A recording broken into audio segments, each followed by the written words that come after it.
Hello साथियों, मैं doctor R Kumar आप सभी का स्वराज एकेडमी पर हार्दिक स्वागत करता हूं। साथियों, आज की हमारी क्लास का विषय है भारत की मिट्टियां।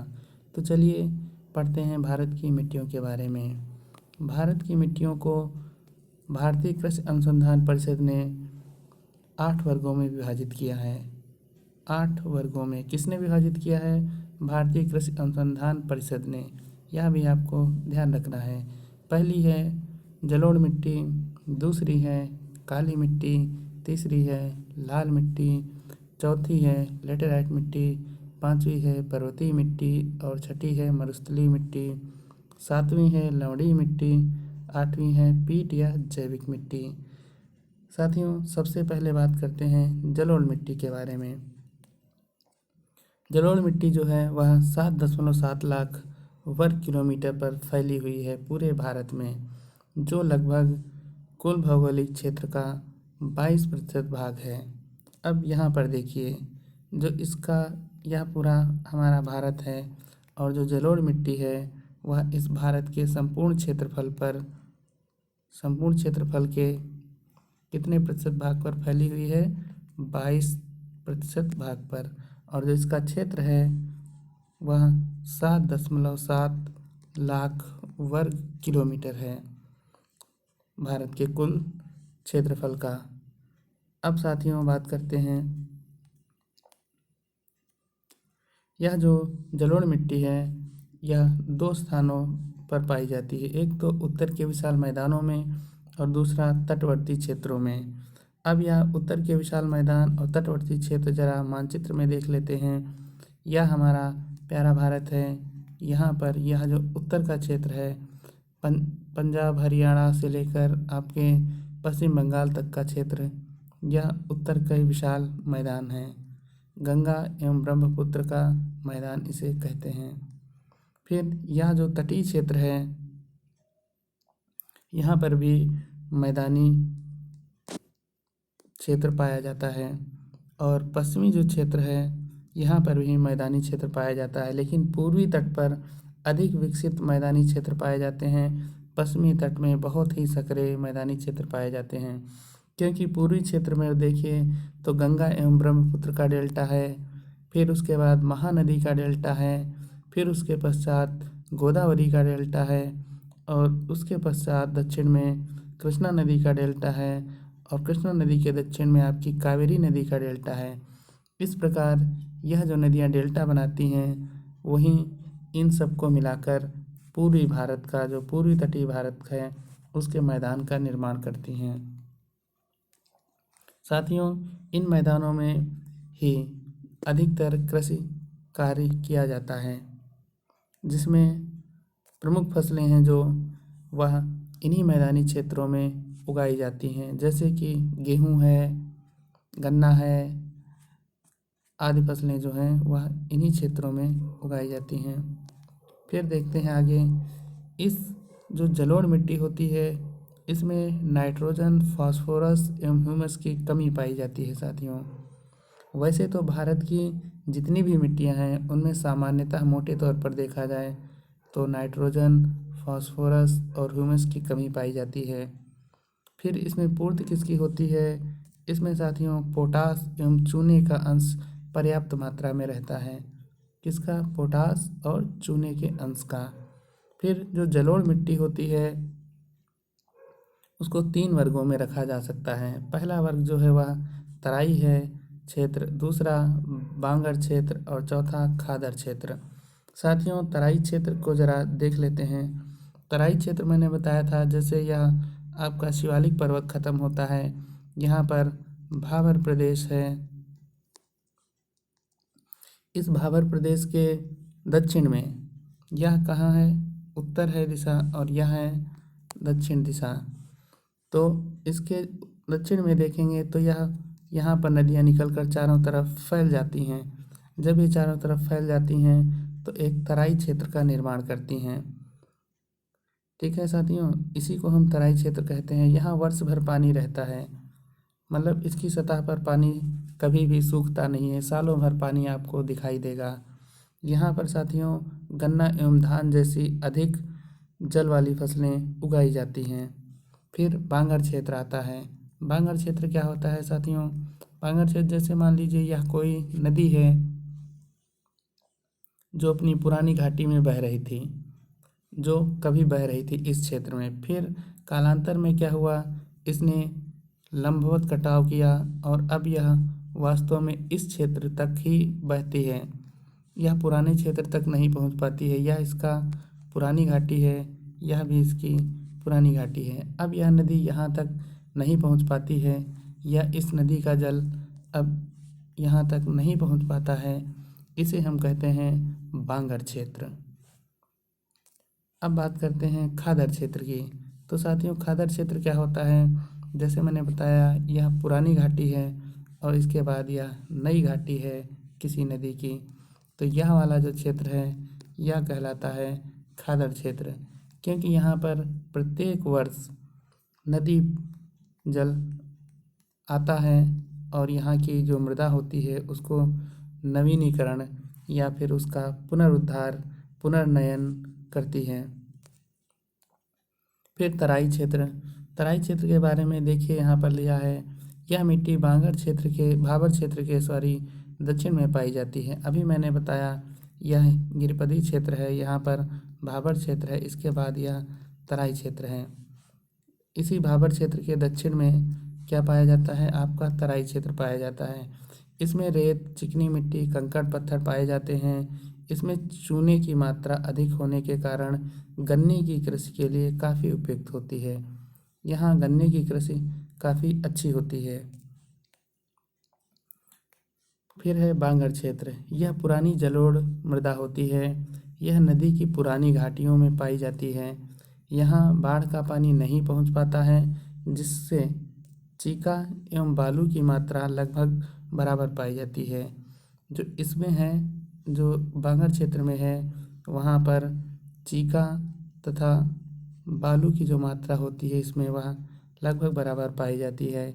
इस मृदा के नीचे कंकड़ पाए जाते हैं। मृदा के नीचे जो है कुछ खुदाई करने पर कंकड़ पत्थर मिलते हैं आपको। इसमें गेहूँ, कपास, तिलहन, दलहन, मक्का जैसी फसलों की कृषि की जाती है। फिर आता है खादर क्षेत्र। जो खादर होता है वह नवीन जलोढ़ मृदा होती है। यहाँ पर बाढ़ का पानी प्रतिवर्ष पहुँचता है, जिससे उसका नवीकरण होता रहता है। यह निम्न गंगा मैदान, ब्रह्मपुत्र घाटी तथा डेल्टाई क्षेत्रों में पाई जाती है। डेल्टाई क्षेत्रों में मैंने अभी बताया था आपको, जैसे गंगा ब्रह्मपुत्र का डेल्टा, महानदी का डेल्टा, फिर गोदावरी का डेल्टा, फिर कृष्णा का डेल्टा और इसके दक्षिण में कावेरी का डेल्टा। इस डेल्टाई क्षेत्र में भी आपको खादर मिट्टी मिलती है। यह मिट्टी खरीफ की फसलों जैसे धान, जूट के लिए विशेष रूप से उपयुक्त है। धान और जूट के लिए विशेष रूप से उपयोगी होती है। फिर बांगर तथा खादर मिट्टी का, यह देखो, इसमें इस चित्र में दिखाया गया है अच्छे से। यह नदी है कोई, जिसकी पुरानी घाटी यह वाली थी। यहाँ तक नदी पहले प्रवाहित होती थी, नदी का जल यहाँ से प्रवाहित होता था। फिर क्या हुआ, कालांतर में जैसे जैसे समय बीतता गया घाटी और गहरी होती गई। अब जो नदी है वह इस क्षेत्र तक ही प्रवाहित हो पाती है।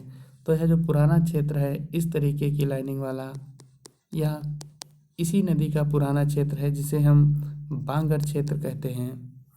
और जो यह मध्य वाला क्षेत्र है जहाँ पर नदी का जल प्रत्येक वर्ष आता है, इसे हम नदी का नवीन घाटी तथा इसे खादर क्षेत्र भी कहते हैं। फिर है काली मिट्टी। साथियों, काली मिट्टी जो इसका विस्तार है वह लगभग 5 लाख वर्ग किलोमीटर पर है और इसका जो अक्षांशीय देशांतरीय विस्तार है वह 10 डिग्री उत्तरी अक्षांश से लेकर 25 डिग्री उत्तरी अक्षांश तथा 73 डिग्री से लेकर 80 डिग्री पूर्वी देशांतर के मध्य पाया जाता है। इसे रेगुर मिट्टी भी कहते हैं। क्या कहते हैं? इसे रेगुर मिट्टी भी कहते हैं। क्षेत्र अगर इसका कहा जाए तो यह महाराष्ट्र, दक्षिण एवं पूर्वी गुजरात, पश्चिमी मध्य प्रदेश, उत्तरी कर्नाटक उत्तरी आंध्र प्रदेश, उत्तरी पश्चिमी तमिलनाडु आदि क्षेत्र में पाई जाती है। इसको ज़रा मानचित्र पर देख लेते हैं। यहाँ पर देखिए, यह हमारा प्यारा भारत है। यहाँ पर जो काली मिट्टी के क्षेत्र हैं, वहाँ पर यह वाला पूरा क्षेत्र है काली मिट्टी का। इस हिसाब से देखेंगे आप तो इसमें पश्चिमी गुजरात आ जाएगा, पश्चिमी मध्य प्रदेश, पश्चिमी एवं दक्षिणी मध्य प्रदेश आ जाएगा, महाराष्ट्र लगभग पूरा आ जाएगा, उत्तरी एवं पूर्वी कर्नाटक आ जाएगा आपका, तेलंगाना का क्षेत्र आ जाएगा, और आपके छत्तीसगढ़ का पश्चिमी क्षेत्र आ जाएगा, और तमिलनाडु आंध्र प्रदेश का पश्चिमी क्षेत्र आ जाएगा, और यहाँ तमिलनाडु के कुछ क्षेत्र तक यह फैली हुई है। इस प्रकार यह वाला जो क्षेत्र है पूरा भारत के मानचित्र पर, वह कैसा है? काली मिट्टी का क्षेत्र है। चलिए साथियों, अब आते हैं विषय पर अपने। काली मिट्टी का क्षेत्र है, ठीक है।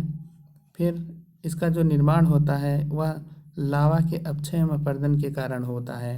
साथियों, अपक्षय क्या होता है? जैसे कोई यह शैलखंड है मान लीजिए, तो यह भौतिक कारणों से या रासायनिक कारणों से जब अपने ही स्थान पर छोटे छोटे टुकड़ों में विखंडित हो जाता है, तब हम उसे अपक्षय कहते हैं कि इस शैलखंड का अपक्षय हो गया।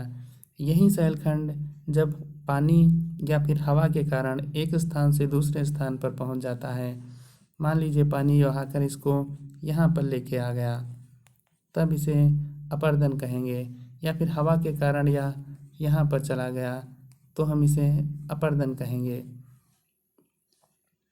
इसे काले रंग के कारण, इसमें जो काला रंग होता है इस मिट्टी का, काली मिट्टी का, उसका जो कारण है लोहा एवं एल्युमिनियम के टिटानी फेरस मैग्नेटाइट की उपस्थिति के कारण होता है। यहाँ पर लोहा तथा एल्युमिनियम के टिटानी फेरस मैग्नेटाइट के कारण इसका जो रंग होता है वह काला होता है। काफ़ी चिपचिपी होती है यह जो मिट्टी, काली मिट्टी होती है। सूखने पर इसमें लंबी लंबी दरारें पड़ जाती हैं, जिसके कारण इसे स्वतः जुताई मिट्टी भी कहते हैं। यह भी बहुत बार एमसीक्यू में पूछा गया है, स्वतः जुताई मिट्टी किसको कहते हैं? काली मिट्टी, लेटेराइट मिट्टी, जलोढ़ मिट्टी, बलुई मिट्टी, मरुस्थली मिट्टी, इस तरीके के ऑप्शन होंगे, तो आपको याद रखना है कि काली मिट्टी को कहते हैं। ऐसे ही ऑप्शन में आता है रेगुन मिट्टी किसे कहते हैं, या फिर कपास की मिट्टी, कपास की खेती के लिए कौन सी मिट्टी आवश्यक होती है, अच्छी मानी जाती है? तो कपास की खेती के लिए भी काली मिट्टी आवश्यक या अच्छी मानी जाती है। इसमें प्रचुरता किन किन तत्वों की होती है? इसमें लोहा, एल्युमिनियम, मैग्नीशियम तथा चूने की, यहाँ चना नहीं है, यहाँ चूना कर लीजिएगा, चूने का अधिकता होती है। और कमी नाइट्रोजन, फास्फोरस तथा जैविक सामग्री की यहाँ पर कमी पाई जाती है। फिर फसलों की बात की जाए साथियों, तो इसमें जो फसलें हैं वह कपास है, और मूंगफली है, तम्बाकू है, गन्ना है, दलहन है, तिलहन है, आदि फसलें उगाई जाती हैं। फिर इसकी जल धारण क्षमता अधिक है, शुष्क कृषि के लिए भी अनुकूल है। इसमें जल, यह जैसे मिट्टी है, मिट्टी में जल धारण क्षमता अधिक है। जल धारण क्षमता अधिक होने के कारण क्या होता है, इसमें शुष्क कृषि भी की जा सकती है। ऐसी फसलें जो शुष्क क्षेत्रों में या शुष्क मिट्टी में उगाई जाती हैं, उनकी खेती भी की जा सकती है, क्योंकि यह मिट्टी नमी नहीं खोती है जल्दी। फिर है लाल एवं पीली मिट्टी। तीसरी प्रकार की मिट्टी जो है वह लाल एवं पीली मिट्टी है। इसका विस्तार लगभग 5.18 लाख वर्ग किलोमीटर पर है। इसका निर्माण जो है वह ग्रेनाइट एवं नीस तथा शिस्ट जैसी रूपांतरित चट्टानों के विखंडन से हुआ है। कैसी चट्टानों से? ग्रेनाइट, नीस तथा शिस्ट जैसी रूपांतरित चट्टानों के विखंडन से हुआ है। जबकि काली मिट्टी का निर्माण लावा के अपक्षय एवं अपर्दन से हुआ है। यह बात आपको ध्यान रखनी है। यहाँ पर जो इस मिट्टी में लोहे के ऑक्साइड के कारण इसका रंग लाल होता है। किसके कारण होता है? लोहे के ऑक्साइड के कारण। यह भी एमसीक्यू में पूछा जा चुका क्वेश्चन है कि लाल मिट्टी का रंग किस कारण लाल होता है। तो लोहे के ऑक्साइड के कारण इसका रंग लाल होता है। फिर बात करते हैं, कुछ क्षेत्रों में इसका रंग पीला भी होता है, लाल से लेकर हल्का पीला तक भी होता है। क्षेत्र जो है इसका देख लें, झारखंड, छोटा नागपुर पठार, पश्चिम बंगाल का पठारी क्षेत्र, तमिलनाडु, कर्नाटक, दक्षिण पूर्वी महाराष्ट्र, मध्य प्रदेश, छत्तीसगढ़ का अधिकांश भाग तथा उड़ीसा, उत्तर प्रदेश का झांसी, ललितपुर, मिर्ज़ापुर आदि क्षेत्रों में पाई जाती है। अब जरा इसको मानचित्र पर देख लेते हैं। भारतीय मानचित्र पर अगर देखें तो लाल मिट्टी का जो क्षेत्र है वह कुछ इस तरीके से है। यह काली मिट्टी के क्षेत्र के इस तरीके से आप देख सकते हैं इसको। यह वाला जो क्षेत्र है वह लाल मिट्टी का क्षेत्र है और इसका तटीय क्षेत्र भी लाल मिट्टी क्षेत्र है। पश्चिमी तटीय क्षेत्र भी कुछ लाल मिट्टी क्षेत्र है। तो यहाँ पर देखिए आपका कर्नाटक है, केरल है, तमिलनाडु है, आंध्र प्रदेश है, तेलंगाना है, उड़ीसा है, मध्य प्रदेश है और पश्चिम बंगाल है, झारखंड है और उत्तर प्रदेश का यह मिर्ज़ापुर, सोनभद्र वाला जो ललितपुर वाला, सोनभद्र वाला यह क्षेत्र है, यहाँ पर भी यह मिट्टी पाई जाती है। अब आप मानचित्र में देख चुके होंगे कि यह लाल मिट्टी क्षेत्र किन किन राज्यों को ढके हुए हैं। फिर अब विषय पर वापस आते हैं। यहाँ पर देखते हैं, काली मिट्टी हो गई थी, लाल मिट्टी पे थे हम लोग, इसका क्षेत्र हो गया था। कमी मैंने आपको बताई, भारत की सभी मिट्टियों में नाइट्रोजन, फास्फोरस और ह्यूमस की कमी होती है। आप इसको मोटे तौर पर हमेशा के लिए याद रखिए। फिर इसमें फसलें जो हैं वह मोटा अनाज, दलहन एवं तिलहन उगाया जाता है। फिर साथियों अगला है लेटेराइट मिट्टी। लेटेराइट मिट्टी साथियों लाल मिट्टी का ही एक रूप है। इसका जो क्षेत्र है वह 1.26 लाख वर्ग किलोमीटर पर है फैला हुआ। वास्तव में लाल मिट्टी का एक विशिष्ट प्रकार है। लाल मिट्टी का विशिष्ट प्रकार इसलिए है क्योंकि लेटेराइट मिट्टी का जो निर्माण होता है वह लाल मिट्टी के ही क्षेत्र में कुछ विशेष परिस्थितियों के कारण होता है। इसका निर्माण मानसूनी जलवायु की विशिष्टता का परिणाम है। क्या होता है, मानसूनी क्षेत्रों में क्या, जो लाल मिट्टी का क्षेत्र है वहाँ पर क्या होता है, कुछ महीने बारिश होती है तथा कुछ महीने शुष्क रहते हैं। परिणाम स्वरूप इस लेटेराइट मिट्टी का निर्माण होता है। मानसूनी जलवायु में आर्द्र एवं शुष्क मौसम रहते हैं। आर्द्र मतलब जहाँ जब बारिश होती है और शुष्क मतलब जब बारिश नहीं होती है। ऐसे मौसम के वैकल्पिक रूप से पाए जाते हैं। फलस्वरूप इस मिट्टी का निर्माण होता है। अधिक वर्षा के कारण सिलिका एवं चूने के अंश, जो सिलिका होती है और जो चूने का अंश होता है वह रिस कर नीचे चले जाते हैं। जैसे यह सतह है, यहाँ पर से सिलिका और चूने के अंश पानी के साथ घुलकर नीचे चले जाते हैं। ठीक है साथियों। फिर लोहे के अंश नीचे चले जाते हैं तथा मृदा के ऊपर जो मृदा बचती है उसके ऊपर लोहा एवं एल्युमिनियम के यौगिक बचे रहते हैं, जिस कारण यह मिट्टी निर्मित होती है। फिर इसके क्षेत्र की बात की जाए तो इसका क्षेत्र है पूर्वी एवं पश्चिमी घाट। पूर्वी एवं पश्चिमी घाट के कुछ क्षेत्रों में इसका निर्माण हुआ है। राजमहल की पहाड़ियों में हुआ है। केरल, कर्नाटक, उड़ीसा का पठारी क्षेत्र, छोटा नागपुर पठार, असम, मेघालय के पठार में पाई जाती है। यहाँ पर एक बात देखने वाली है कि जो भी हमने लाल मिट्टी का क्षेत्र पढ़ा था ऊपर, यहाँ पर जो हमने लाल मिट्टी का क्षेत्र देखा था उसी के आसपास यह मिट्टी पाई जाती है। साथ ही आपके मेघालय और पूर्वोत्तर के क्षेत्रों में भी पाई जाती है। तो यह बात आपको ध्यान रखनी है, जो लाल मिट्टी का क्षेत्र है वहीं पर आपको लेटेराइट मिट्टी भी देखने को मिलेगी। ठीक है साथियों, चलिए अब विषय पर वापस आते हैं। यहाँ पर इसमें जो कमी होती है वह नाइट्रोजन, फास्फोरस एवं ह्यूमस की होती है, जो आपको हमेशा याद रखना है, भारत की सभी मिट्टियों में होती है। फसलें हैं मोटा अनाज, दलहन तिलहन, सॉरी यहाँ पर है लेटेराइट मिट्टी, यहाँ पर हम लोग थे। इसका जो क्षेत्र हो गया था, कमी है इसमें किन चीज़ों की कमी होती है? चूना, सिलिका, क्योंकि चूना एवं सिलिका पानी के साथ घुलकर नीचे चले जाते हैं, इसलिए इनकी कमी हो जाती है। नाइट्रोजन, पोटास एवं ह्यूमस की भी कमी होती है और यह अम्लीय होती है, जिसमें चूने की कमी के कारण यह अम्लीय हो जाती है। कृषि, इसमें मोटे अनाज, दलहन एवं तिलहन तथा चाय की कृषि की जाती है। फिर है साथियों पर्वतीय मिट्टी। इसका विस्तार जो है 2.85 लाख वर्ग किलोमीटर पर है। यह अपघटित जीवांश जो होता है कि अधिकता के फलस्वरूप ह्यूमस अम्ल का निर्माण होता है एवं मिट्टी जो होती है वह अम्लीय होती है। क्यों होती है अम्लीय? क्योंकि यहाँ पर जो जीवांश होता है, जैसे कि जो पेड़ पौधे होते हैं वो जीवांश में ही आते हैं, उनकी अधिकता के फलस्वरूप ह्यूमस अम्ल का निर्माण होता है और अम्ल का जब निर्माण होता है ह्यूमस अम्ल का, तो यह मिट्टी अम्लीय हो जाती है। इसमें कमी पोटास, फास्फोरस एवं चूने की कमी रहती है। यहाँ पर देखिए ह्यूमस की कमी नहीं दिखाई गई है, क्योंकि जो पेड़ पौधों की टहनियाँ टूटती हैं, पत्तियाँ गिरती हैं, उनसे ह्यूमस पर्याप्त मात्रा में रहता है।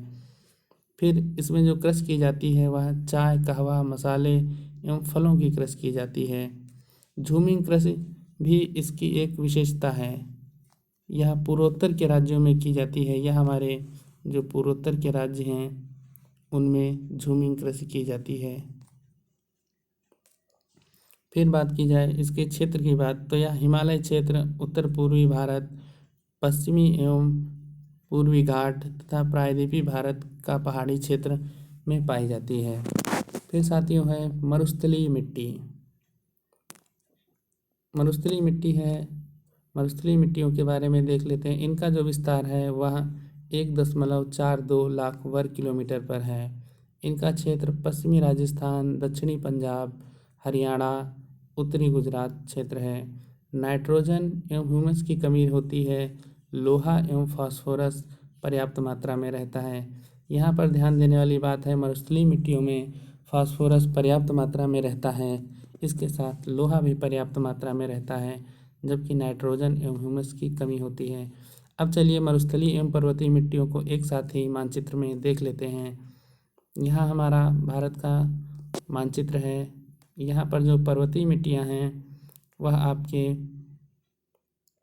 इस वाले क्षेत्र में जम्मू कश्मीर, लद्दाख, हिमाचल प्रदेश और आपका उत्तराखंड का कुछ क्षेत्र तथा पूर्वोत्तर के राज्य अरुणाचल प्रदेश, असम, त्रिपुरा, मिजोरम, इन क्षेत्रों में पाए जाते हैं। साथ ही यह पश्चिमी घाट और पूर्वी घाट की कुछ पहाड़ियाँ भी इसी मिट्टी के अंतर्गत आती हैं।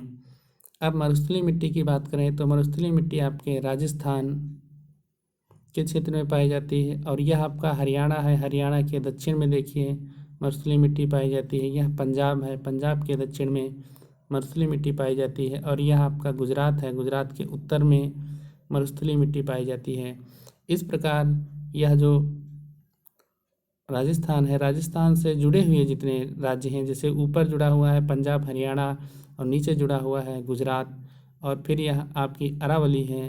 अरावली के पश्चिम में ही राजस्थान की मरुस्थलीय मिट्टी पाई जाती है। तो यह आपको ध्यान रखना है। तो साथियों आज हमने मिट्टियों के बारे में पढ़ा तथा